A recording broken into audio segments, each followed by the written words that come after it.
आप जाति गणना के समर्थन में हैं, आपने कहा, तो क्या आप केंद्र सरकार को, बीजेपी को इसके लिए कन्विंस कर पाई हैं कि जल्दी ही इस बार जब सरकार आएगी तो ये काम होगा? देखिए, मैं एक बात स्पष्ट कर दूं कि हमारी अपनी पार्टी, अपना दल का जो भी पक्ष किसी भी विषय पर रहता है उसे हम स्पष्ट रूप से रखते हैं।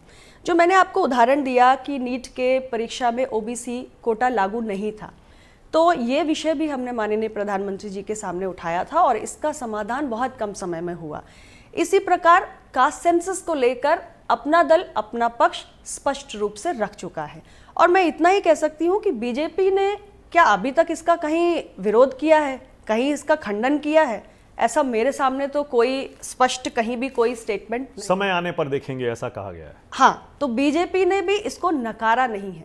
तो आपको उम्मीद है कि बिल्कुल मोदी जी की सरकार का जो ट्रैक रिकॉर्ड है, इतने सारे मसले जो यूपीए की सरकार में नहीं हल हुए, और यूपीए की सरकार में ऐसी बहुत सारी पार्टीज थी जो सोशल जस्टिस की आइडियोलॉजी को फॉलो करती हैं। आप समाजवादी पार्टी थी, अन्य पार्टियां थी। क्या ओबीसी आरक्षण जो नीट के एग्जामिनेशन में लागू होना था, अगर आप यूपीए की सरकार में आप इस विषय को उठाते तो क्या ये हल नहीं होता? बट आपने प्रयास नहीं किया। अब अखिलेश जी, हाँ, अब अखिलेश जी भी पीडीए लेकर आ गए हैं। हाँ, तो पिछड़ा, दलित, अल्पसंख्यक। हाँ, अब आप लाएंगे क्योंकि आप सत्ता से बाहर हैं। तो जब आप सत्ता से बाहर होते हैं तब आपको अचानक से पिछड़ा, दलित, अल्पसंख्यक याद आ जाता है। यानी राहुल और अखिलेश का ओबीसी प्रेम दिखावा है?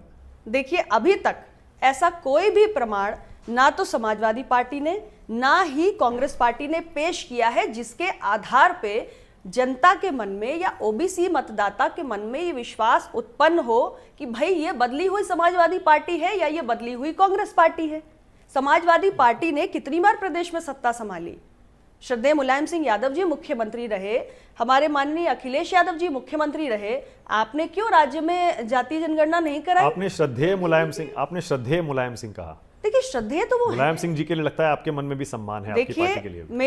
मेरे मन में हर नेता के लिए सम्मान है और मैं व्यक्तिगत रूप से कभी किसी के प्रति कोई टिप्पणी करना उचित नहीं समझती हूं। लेकिन हाँ, आपकी पार्टी की सरकार चली, उस सरकार के दौरान जो मसले आप आज उठा रहे हैं वो आपने तब नहीं उठाए।